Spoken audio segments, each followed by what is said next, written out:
बच्चों, ये 2025 के का तीसरा सेट 346 JU है। मैं इसका एक भाग पहले बना चुका हूँ। अगर आप उस भाग को देखना चाहते हैं तो उसका लिंक मैं आपको डिस्क्रिप्शन में दे दूँगा। आप डिस्क्रिप्शन चेक कर लीजिएगा, उसमें आपको लिंक मिल जाएगा।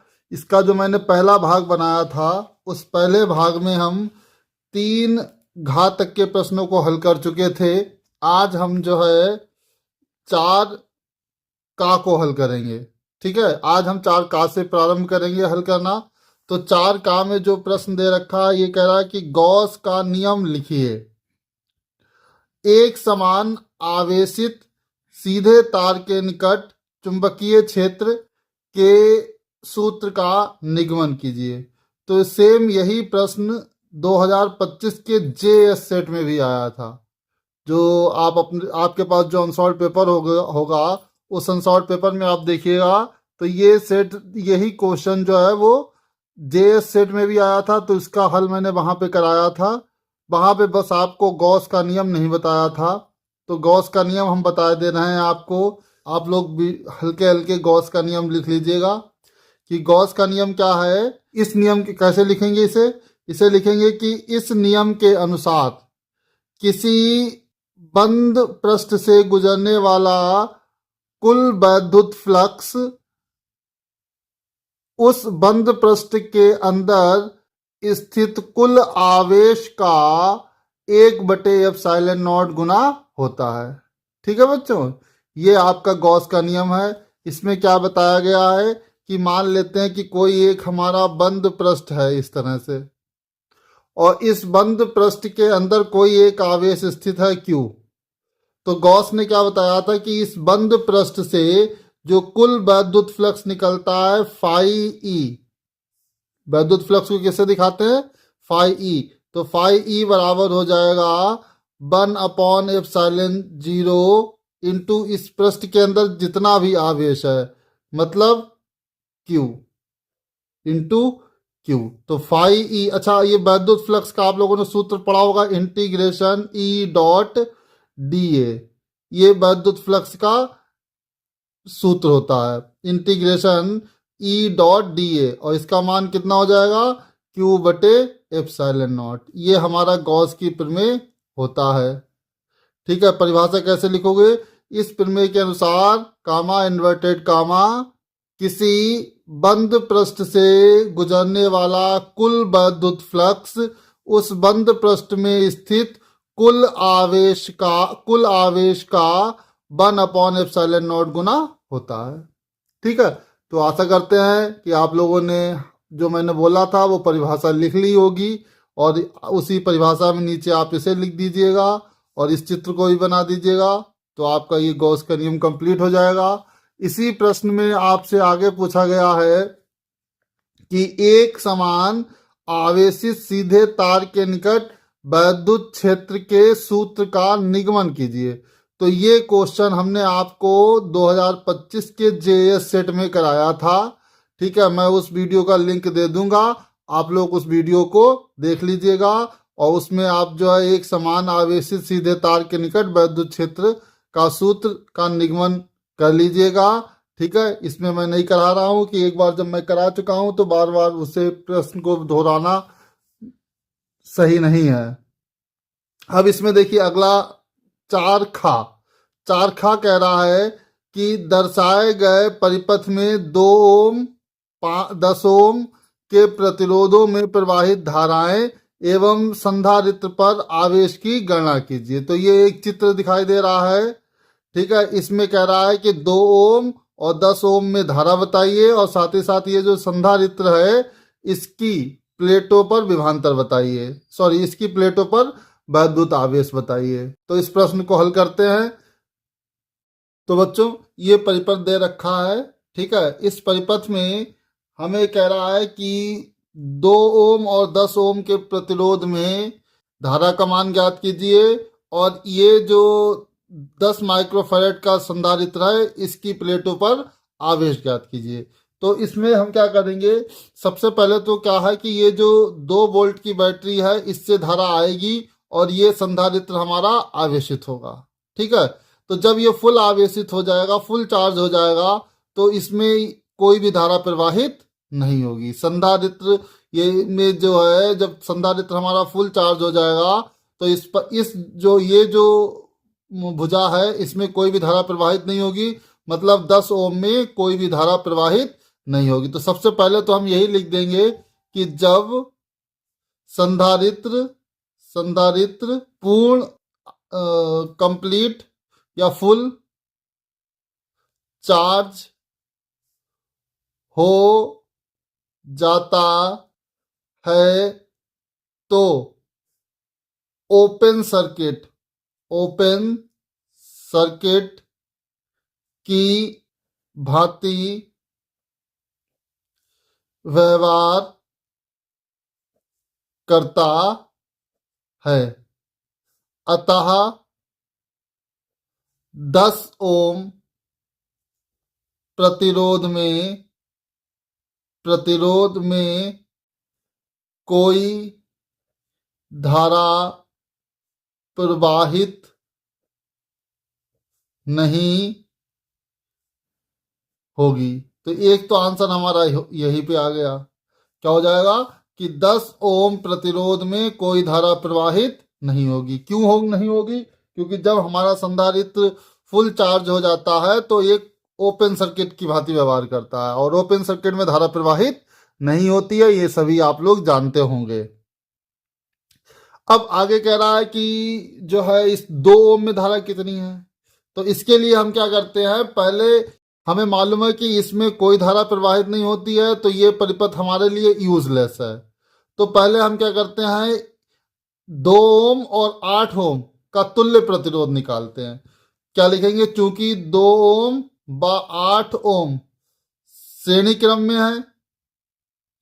अब इसे श्रेणी क्रम क्यों कर रहे हैं बच्चों, यहां बहुत से लोग कंफ्यूज हो जाएंगे कि सर जी ये तीनों तो हमें समांतर क्रम में दिख रहे हैं, या ये दोनों जो है समांतर क्रम में दिख रहे हैं, लेकिन आपको मालूम है कि ये वाला जो प्रतिरोध है 10 ओम, इसमें कोई भी धारा प्रवाहित नहीं हो रही है। तो इसलिए ये लगा होना या ना लगा होना कोई भी मायने नहीं रखता। ये जो 8 ओम है, 8 ओम सीधे सीधे किससे जुड़ा हुआ है, 2 ओम से जुड़ा हुआ है।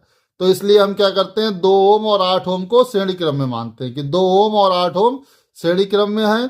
तो इनका जो तुल्य प्रतिरोध हो जाएगा R, तुल्य प्रतिरोध हो जाएगा R बराबर हो जाएगा 2 + 8 यानी कि 10 ओम। मतलब जो परिपथ बना हुआ था आपके सामने, इस परिपथ में जब ये कैपेसिटर फुल चार्ज हो जाता है तो इस प्रतिरोध का कोई मायने नहीं रह जाता है। केवल 2 ओम और 8 ओम प्रतिरोध ही हमारा क्या होता है, कंसीडर किया जाता है। तो इन दोनों को जोड़ के हम जो तुल्य प्रतिरोध है वो ज्ञात कर लेते हैं 10 ओम। तो अब अगर हम आपसे पूछे कि इस बैटरी से कितनी धारा ली जा रही है, तो बैटरी से अगर I धारा ली जा रही है तो आपको मालूम है, यदि सेल से I धारा ली जा रही है, सही है, तो ठीक है, इससे कितनी धारा ली जा रही है, ये जो सेल है इससे I धारा ली जा रही है। तो आपको मालूम है एक फार्मूला होता है B बराबर IR, ठीक है। लेकिन यहाँ B की जगह पे क्या होगा, E, क्योंकि सेल का विद्युत भागबल कितना है, E। तो BE बराबर क्या हो जाएगा, IR। तो हमारा I बराबर हो जाएगा E/R।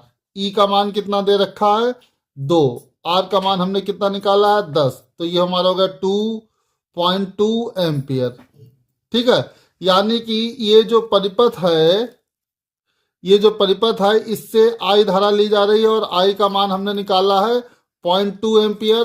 तो इसका मतलब ये हो गया कि यहाँ से धारा I जाएगी, इधर कोई भी धारा जाएगी नहीं, यानी कि 8 ओम में भी I धारा जाएगी, ठीक है। यहाँ से धारा यहाँ तक I आएगी, आप लोग कहोगे कुछ धारा इधर चली जाएगी, लेकिन हम पहले ही बता चुके हैं कि 10 ओम में कोई भी धारा नहीं जा रही है, तो यहाँ पर कोई भी धारा नहीं होगी। यहाँ पे धारा I बराबर हमारा 0 होगा। मतलब यहाँ से जितनी भी धारा आ रही है वो सारी की सारी धारा, जो मान लो ये I1 बराबर 0 है, तो जो सारी की सारी धारा है I2, ये सारी की सारी किसके बराबर होगी, आई के बराबर होगी। तो इधर का धारा कितनी आ रही, आई।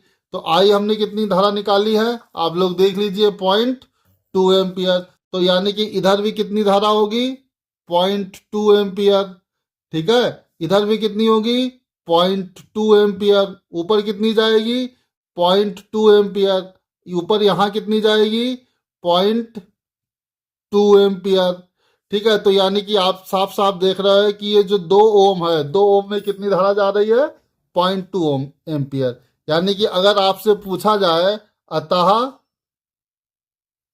क्या लिखेंगे, अतः 2 ओम प्रतिरोध में वैद्युत वैद्युत धारा कितनी होगी, 0.2 एम्पियर। तो यहाँ पे दो आंसर आ गए। पहला आंसर क्या आ गया, 10 ओम में प्रतिरोध, इस 10 ओम प्रतिरोध में धारा नहीं बहेगी, मतलब आई बराबर 0। और 2 ओम प्रतिरोध में धारा कितनी होगी, 0.2 एम्पियर। ठीक है, 10 ओम में धारा 0 हो गई और 2 ओम में 0.2 एम्पियर हो गई। अब हमसे कह रहा है कि ये जो संधारित्र है, इस संधारित्र की प्लेटों पर आवेश की गणना कीजिए। ये जो संधारित्र है, इसकी प्लेटों पर आवेश ज्ञात कीजिए। तो आप अगर देखें तो ये बैटरी है। ठीक है, बैटरी के इस बिंदु से संधारित्र जुड़ा है और इसी बिंदु से जो है वो 8 ओम का प्रतिरोध जुड़ा है। तो मतलब संधारित्र और 8 ओम का जो प्रतिरोध है, ये दोनों समांतर क्रम में है। और आप लोग जानते हो कि समांतर क्रम में जब कोई दो यंत्र या दो प्रतिरोध जुड़े होते हैं तो उनमें विभवांतर समान होता है। ठीक है, क्या लिखेंगे, चूंकि संधारित्र सी, या ऐसे करते हैं, पहले हम 8 ओम में विभवांतर निकाल लेते हैं। क्या लिखेंगे, 8 ओम प्रतिरोध के सिरों के बीच विभवांतर। तो कितना होगा, बी बराबर, फॉर्मूला होता है आई आर। आई का मान तुमने निकाल रखा है, हमने आपको दिखाया है चित्र में कि जो आई है इसमें कितने, ये जो 8 ओम है इसमें कितनी धारा आ रही है, 0.2 एम्पियर। तो हम लिखेंगे आई का मान 0.2 इंटू आर, आपको मालूम है 8 ओम है क्योंकि यहीं पे लिख दिया मैंने 8 ओम।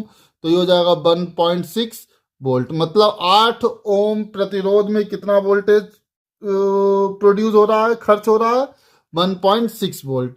अब आपको प्रतिरोध पता हो गया। अब आपको मालूम है कि संधारित्र सी और प्रतिरोध 8 ओम दोनों समांतर क्रम में है।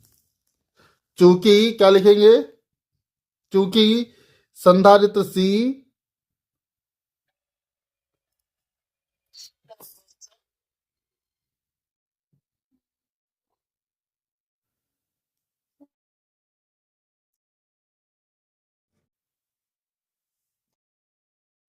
चूंकि संधारित्र सी व प्रतिरोध 8 ओम समांतर क्रम में है, अतः संधारित्र सी की प्लेटों के बीच विभवांतर BC बराबर 1.6 वोल्ट। ठीक है, अब आप लोगों को मालूम है कि जब दो चीजें समांतर क्रम में जुड़ी होती हैं तो उनके सिरों के बीच विभवांतर बराबर होता है। तो इसलिए जो 8 ओम के सिरों पे विभवांतर था वही संधारित्र के सिरों पे विभवांतर होगा, इसलिए हमने लिख दिया BC बराबर 1.6 वोल्ट।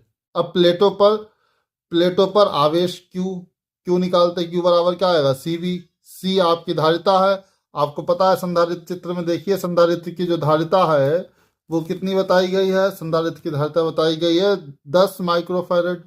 तो हम क्या करेंगे, सी का मान रख देंगे 10 माइक्रोफैरड इंटू वोल्टेज हमारा कितना है 1.6, गुणा करेंगे तो ये आ जाएगा 16 गुणे 10 की घात माइनस 6 कुलाम, या 10 की घात माइनस 6 हटा देंगे तो ये हो जाएगा 16 माइक्रोकुलाम। यानी कि संधारित्र की प्लेटों के ऊपर आवेश कितना है, 16 माइक्रोकुलाम। ठीक है बच्चों, तो इस प्रकार ये न्यूमेरिकल हमने हल कर लिया। बच्चों अगला प्रश्न है चार गा जो है इसमें कह रहा है कि एम्पियर नियम की सहायता से लंबी धारावाही प्रणालिका के अंदर उत्पन्न चुंबकीय क्षेत्र की तीव्रता का व्यंजक ज्ञात कीजिए। तो ये भी क्वेश्चन मैंने 2025 के JS सेट में आपको हल कराया था, आप मैं उस वीडियो का लिंक डिस्क्रिप्शन में दे दूंगा, आप चेक कर लीजिएगा। और मैं आपको बता देता हूं कि 2025 का जेएस सेट है और प्रश्न नंबर है 7। जो मैं वीडियो का लिंक दूंगा उसमें जो प्रश्न नंबर 7 है उस प्रश्न नंबर 7 को आप हल कर लीजिएगा, ठीक है।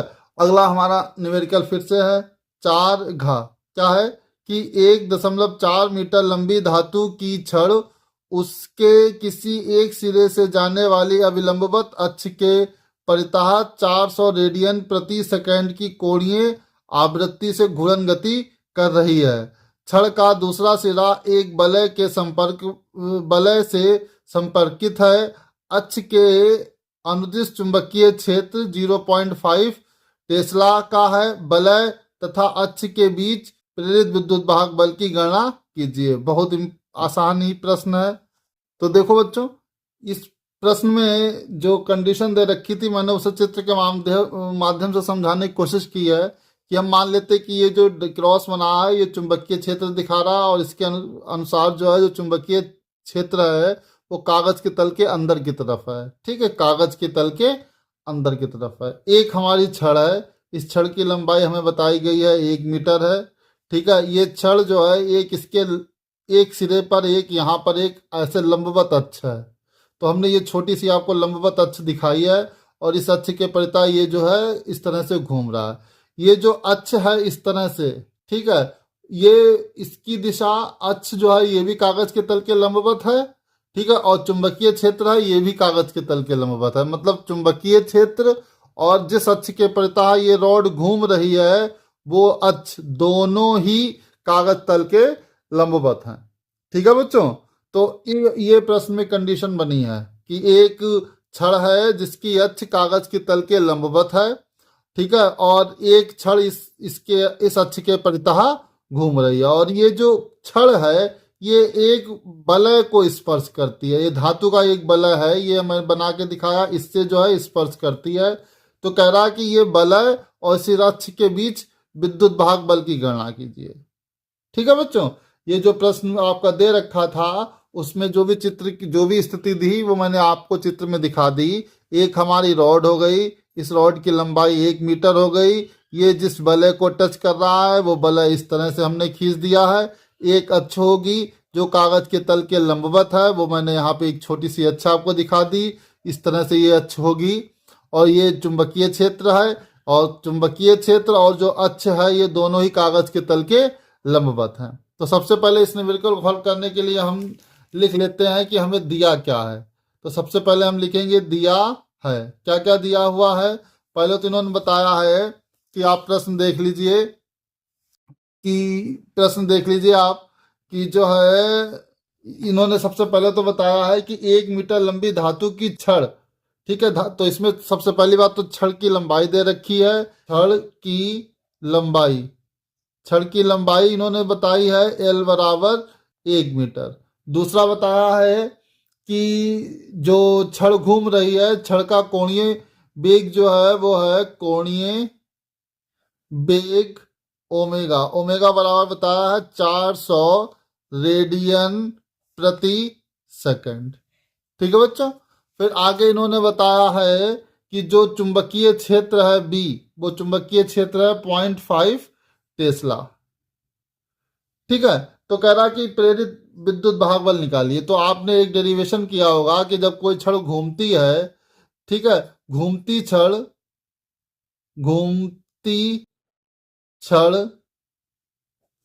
के सिरों के बीच प्रेरित विद्युत वाहक बल क्या होता है बच्चों? E बराबर 1/2 बी ओमेगा L स्क्वायर, ठीक है बच्चों।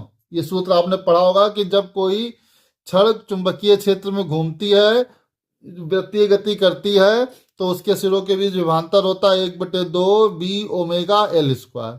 तो आप 1/2 बी मान दे रखा 0.5 टेस्ला, ओमेगा कोणीय वेग दे रखा 400 और L दे रखा 1, तो 1 का स्क्वायर।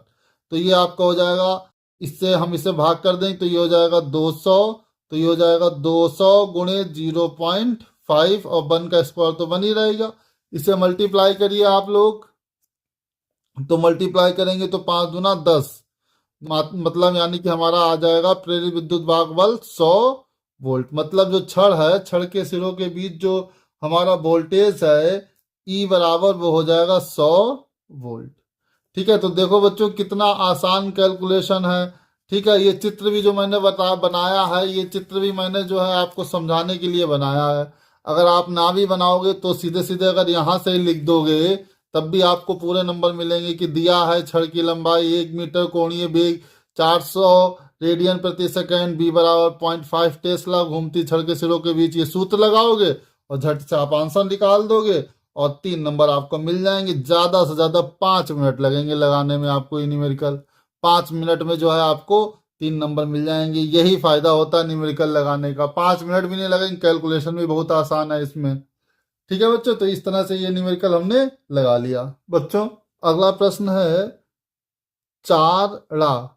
चारड़ा में कह रहा है कि पतले लेंसों के लिए लेंस मेकर सूत्र स्थापित कीजिए। मोस्ट इंपॉर्टेंट प्रश्न है, देखिए इसको कैसे हल करते हैं।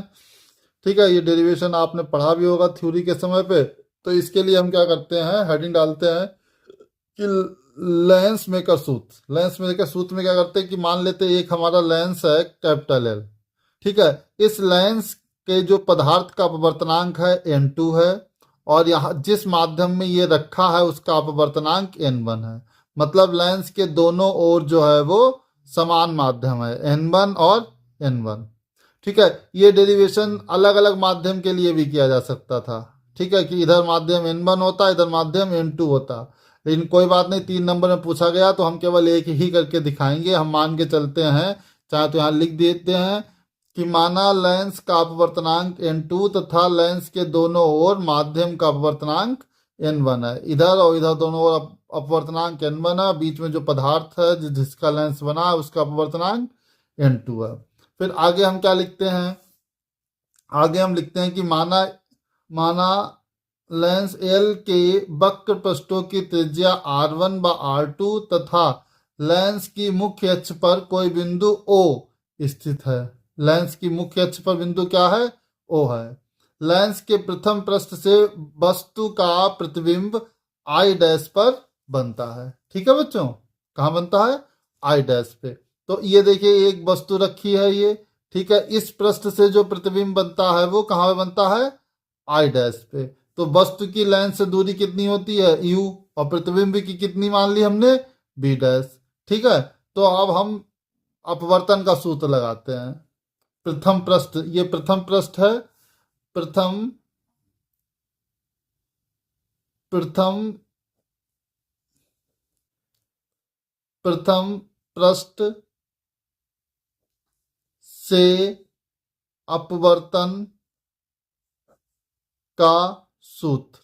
तो आप लोगों को याद होगा अपवर्तन का सूत्र क्या होता है, n2 बटे बी माइनस n1 बटे U is equal to n minus 1 n2 minus n1 बटे r। यही तो होता है अपवर्तन का सूत्र, n2 बटे बी माइनस n1 बटे U is equal to n2 minus n1 बटे r।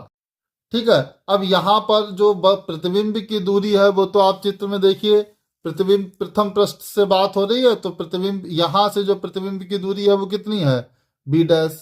ठीक है, तो हम यहाँ पे b की जगह क्या लिख देते हैं, b डैश।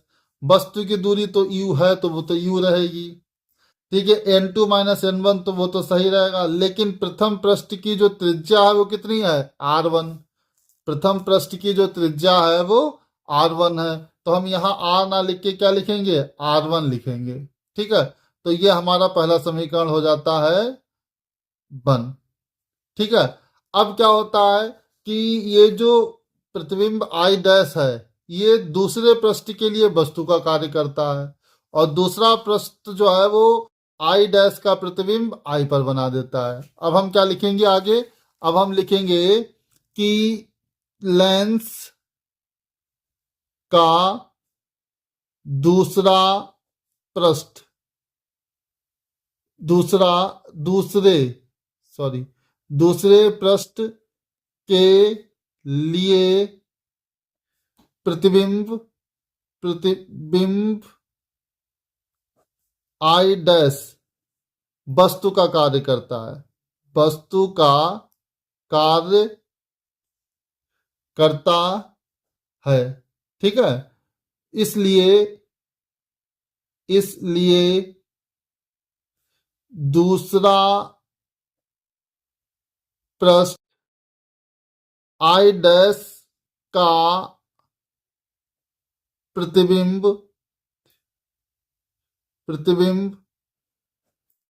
बिंदु आई पर बना देता है। ठीक है, अब हम क्या करेंगे, दूसरे पृष्ठ के लिए अपवर्तन का सूत्र लगाएंगे। दूसरे पृष्ठ के लिए अपवर्तन का सूत्र। ठीक है, अपवर्तन का सूत्र तो हमारा क्या होता है, N2 बटे बी क्या होता है, N2 बटे बी माइनस N1 बटे यू बराबर N2 माइनस N1 बटे आर। ये होता है अपवर्तन का सूत्र। लेकिन जब हम दूसरे पृष्ठ को देखते हैं तो दूसरे पृष्ठ के लिए आप जब देखते हो तो प्रकाश किरण जो है वो कांच के अंदर से बाहर जाती है। मतलब अब हमारा जो N1 है ये N2 की तरह बिहेव करेगा और N2 जो है वो N1 की तरह बिहेव करेगा, क्योंकि पहले प्रकाश N1 से N2 में जा रहा था तो हमने वहां पर क्या किया, N2 माइनस N1 किया। लेकिन अब प्रकाश जो है वो लेंस से बाहर जा रहा है तो अब हम क्या करेंगे, N2 की जगह पर N1 रखेंगे और N1 की जगह पर N2 रखेंगे। उल्टी कंडीशन हो गई, पहले वायु से प्रकाश कांच के अंदर में जा रहा था, फिर कांच, अब जो है प्रकाश कांच से बाहर आ रहा है, लेंस से बाहर आ रहा है। या ऐसे भी बोल सकते हो कि पहले प्रकाश माध्यम से कांच के अंदर जा रहा था, मतलब लेंस के अंदर जा रहा था, अब लेंस से माध्यम में आ रहा है। ठीक है, तो अब हमारा जो सूत्र हो जाएगा अपवर्तन का, तो N2 की जगह पर हम लिखेंगे, ठीक है, N1 बटे बी। अब हमारा प्रतिबिंब कहाँ पे बन रहा है, चित्र में आप देखेंगे तो प्रतिबिंब बन रहा है आई पे, और आई की दूरी हमने दिखाई है बी से। ठीक है, तो N1 बटे बी माइनस, ठीक है, N2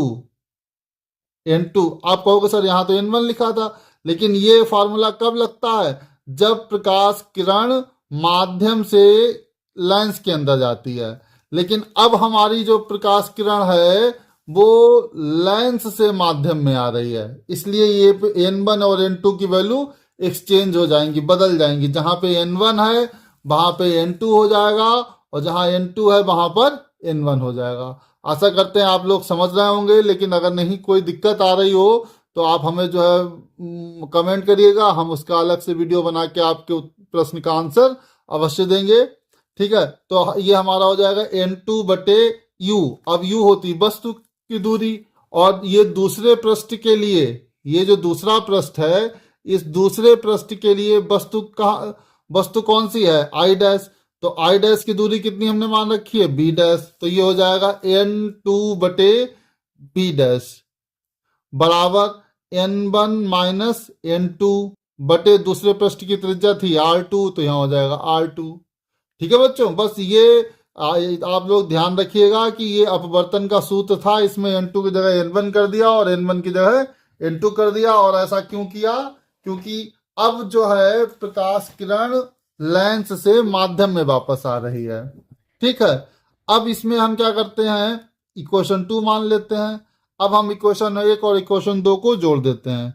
समीकरण 1 प्लस समीकरण 2 जोड़ दीजिए। तो जब आप जोड़ोगे तो यहां देखिए ये N2 बटे बी डैश प्लस का है और ये माइनस का है, कट जाएगा। तो यहाँ पे केवल बचेगा N1 बटे बी और यहाँ बचेगा माइनस N1 बटे यू। बराबर यहाँ बचेगा n2 माइनस n1 बटे r1 और प्लस n1 माइनस n2 बटे r2। ठीक है बच्चों, अब यहां से n1 कॉमन ले लीजिए तो ब्रैकेट में बचेगा 1/b माइनस 1/u। अब यहां से आप क्या करिए, n2 माइनस n1 बटे r1 ऐसा रहने दीजिए, यहां से माइनस कॉमन ले लीजिए तो बीच में माइनस आ जाएगा और ये हो जाएगा n2 माइनस n1 बटे r2। अब यहां से भी n2 माइनस n1 कॉमन आ गया तो अब हमारा ये हो जाएगा, n1 कॉमन ले लिया तो 1/b माइनस 1/u बराबर ये हो जाएगा n2 माइनस n1 कॉमन ले लिया, ब्रैकेट में हमारा हो जाएगा 1/r1 माइनस 1/r2। ठीक है, अब आप इसको डिवाइड में भेज दीजिए तो 1/b माइनस 1/u बराबर हो जाएगा n2 माइनस n1 बटे n1, ब्रैकेट में हो जाएगा 1/r1 माइनस 1/r2। ठीक है, अब इसको अलग अलग करके लिख दीजिए 1/b माइनस 1/u, ये हो जाएगा n2 बटे n1 और माइनस n1 बटे n1, 1/r1 माइनस 1/r2। अब ये तो कट जाएगा तो 1/b माइनस 1/u बराबर हो जाएगा n2 बटे n1 और माइनस 1/r1 माइनस 1/r2। ठीक है, अब आप लोगों को मालूम है चूंकि n बराबर होता है n2 बटे n1, कांच का अपवर्तनांक n2 बटे n1 बराबर, इससे हम क्रॉस मल्टीप्लाई कर दो तो n2 बराबर हो जाएगा n1, तो ये मान ऊपर रख दीजिए तो 1/b बटे 1/u बराबर हो जाएगा n1 बटे n1 माइनस 1, ये 1/r1 माइनस 1/r2। ठीक है, अब यहां से n1 कैंसिल हो जाएगा, 1/b माइनस 1/u बराबर n माइनस 1 और ये हो जाएगा 1/r1 माइनस 1/r2। अब आप लोगों को मालूम है कि यदि वस्तु अनंत पर है तो प्रतिबिंब फोकस पर बनता है। कहाँ बनता है? फोकस पर बनता है। ये तो सभी को मालूम होगा। वस्तु अनंत पर है तो इसका मतलब u बराबर क्या आ जाएगा?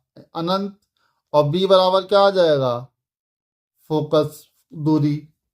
ठीक है, क्या होता है कि जब वस्तु अनंत पर होती है तो प्रतिबिंब कहाँ बनता है? फोकस पे। तो वस्तु की दूरी हमने ले ली अनंत और प्रतिबिंब की दूरी ले ली है फोकस दूरी f। तो ये मान जब रखोगे तो ये हो जाएगा 1/b, b की जगह पे हम रख देंगे f बराबर माइनस 1/अनंत is equal to n minus 1/r1 minus 1/r2। ये अनंत का उल्टा जो है आप लोग जीरो में हो जाता है तो 1/f बराबर ये तो जीरो हो जाएगा, कोई बात नहीं, n माइनस 1 और ब्रैकेट में हो जाएगा 1/r1 माइनस 1/r2। इसी को हम लोग लेंस मेकर फार्मूला कहते हैं। यही लेंस मेकर सूत्र कहलाता है। ठीक है बच्चों, इस तरह से ये डेरिवेशन मैंने आपको करके दिखा दिया।